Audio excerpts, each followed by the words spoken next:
हरे कृष्ण। भक्ति में सबसे बड़ी बाधा है अपराध। हर भक्त को अपराधों से बचकर भक्ति करनी पड़ती है। लेकिन सवाल उठता है, जो शुद्ध भक्त हैं, क्या उनसे भी अपराध हो सकता है? आज हम श्रील गौर गोविंद स्वामी महाराज के एक ऐसी अद्भुत लीला प्रस्तुत कर रहे हैं जो इस प्रश्न का उत्तर देती है। श्रील गुरुदेव अपने गुरु श्रील प्रभुपाद के आदेश का पालन करते हुए ओडिशा के गांव-गांव में हरिनाम का प्रचार करते थे। इसी उद्देश्य से वे हर वर्ष 1 माह की पदयात्रा का आयोजन करते थे।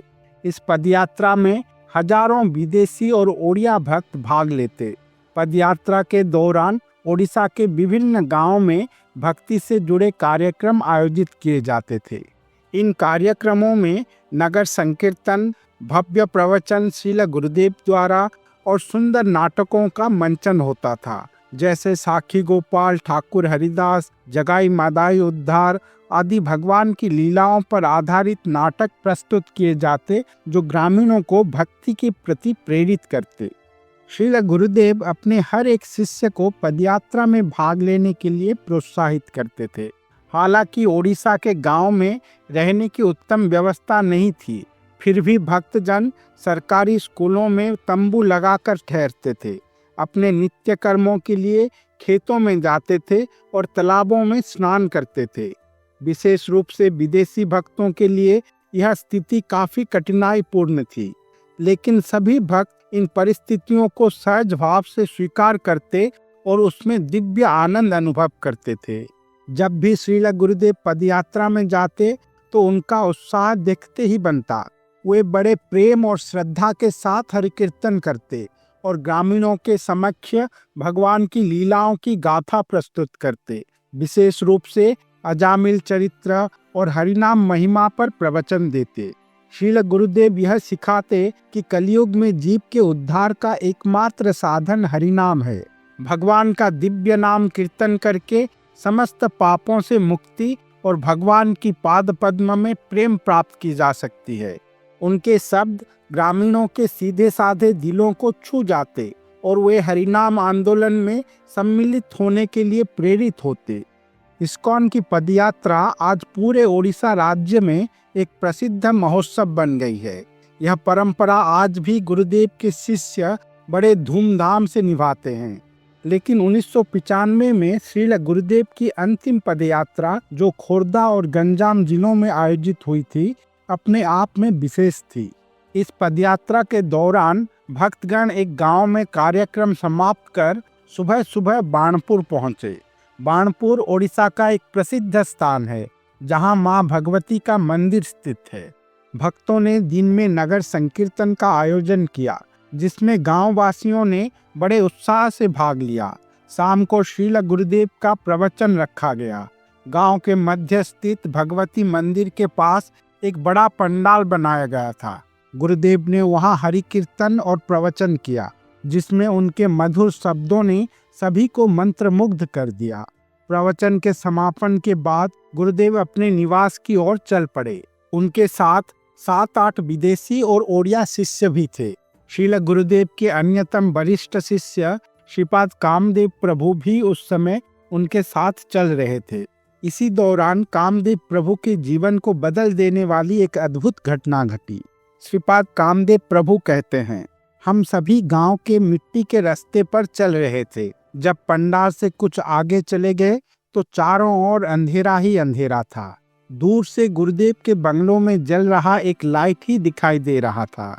विदेशी भक्तगण गुरुदेव से उनके प्रवचन की बातें अंग्रेजी में समझने का प्रयास कर रहे थे और इसी बातचीत के बीच हम आगे बढ़ रहे थे। अचानक गुरुदेव रुक गए और हमें भी रुकने का संकेत दिया। यह अप्रत्याशित था और हम सब स्तब्ध थे कि अंधेरे रास्ते में गुरुदेव ने रुकने के लिए क्यों कहा। उन्होंने एक भक्त को निर्देश दिया, यहाँ पर टॉर्च जलाओ। उस भक्त ने तुरंत टॉर्च जलाकर रास्ते पर प्रकाश डाला, लेकिन टॉर्च की रोशनी में केवल खाली रास्ता ही दिख रहा था। हम सभी सोचने लगे कि शायद गुरुदेव ने कुछ विशेष देखा होगा। हमने कहा, गुरुदेव यहाँ तो कुछ भी नहीं है। गुरुदेव ने थोड़ा झुकते हुए कहा, ठीक से देखो। यह सुनकर सभी भक्त झुककर देखने लगे। तभी हमें रास्ते पर 2 तुलसी के पत्ते गिरे हुए दिखाई दिए। यह दृश्य देखकर सभी भक्त स्तब्ध रह गए। गुरुदेव ने कहा, तुलसी महारानी को उठाओ।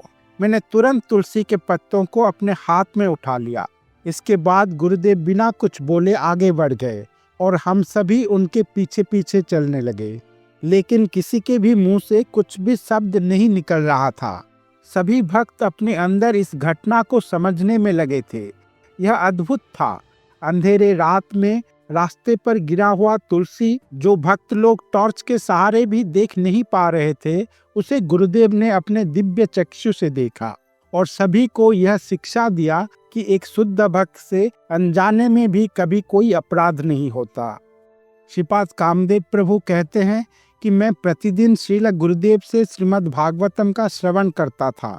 गुरुदेव अक्सर ये श्लोक पढ़ के समझाते थे, नमर्त्य बुद्ध्या सूयेत सर्वदेव मयो गुरुः। भगवान कृष्ण कह रहे हैं, आचार्यों को स्वयं मेरे समान समझना चाहिए तथा किसी भी प्रकार से उनका अनादर नहीं करना चाहिए। उन्हें साधारण मनुष्य समझकर उनसे ईर्ष्या नहीं करनी चाहिए, क्योंकि वह समस्त देवताओं का प्रतिनिधि हैं। गुरु को कभी भी साधारण व्यक्ति के रूप में मत देखो, वे परमात्मा के प्रकाश स्वरूप हैं। मैंने ये श्लोक और इसका अर्थ गुरुदेव के मुंह से कई बार सुना था, लेकिन उस रात की घटना के बाद मैंने इस श्लोक का गहन अर्थ समझा। उस दिन गुरुदेव ने अपने व्यवहार से यह दिखा दिया कि शुद्ध भक्त की क्या स्थिति होती है और उनके प्रति हमारी दृष्टि कैसी होनी चाहिए। कामदेव प्रभु कहते हैं, उस दिन के बाद मेरा जीवन बदल गया। मुझे लगने लगा कि मुझे गुरु दर्शन हो गया है। उस घटना ने मेरे गुरु के प्रति मेरी दृष्टि को एक नई गहराई दी। गुरुदेव ने तुलसी महारानी के प्रति अपने आदर और भक्तों के साथ अपने व्यवहार से यह सिखाया कि महात्माओं से कभी भी अपराध नहीं होता। आज कामदेव प्रभु हमारे बीच नहीं हैं, लेकिन उन्होंने इस दिव्य घटना का वर्णन करके हम सभी भक्तों के लिए एक अमूल्य धरोहर छोड़ दी है। यह उनके गहरे आध्यात्मिक अनुभव का प्रमाण है, जो हमें गुरुदेव और शुद्ध भक्तों के महत्व को समझने में मदद करता है। हम सभी कामदेव प्रभु के इस अनुभव के लिए उनके प्रति सदा कृतज्ञ रहेंगे। यह घटना हमें याद दिलाती है कि भक्ति मार्ग पर गुरुदेव और शुद्ध भक्तों के प्रति श्रद्धा सर्वोपरि है। हरे कृष्ण।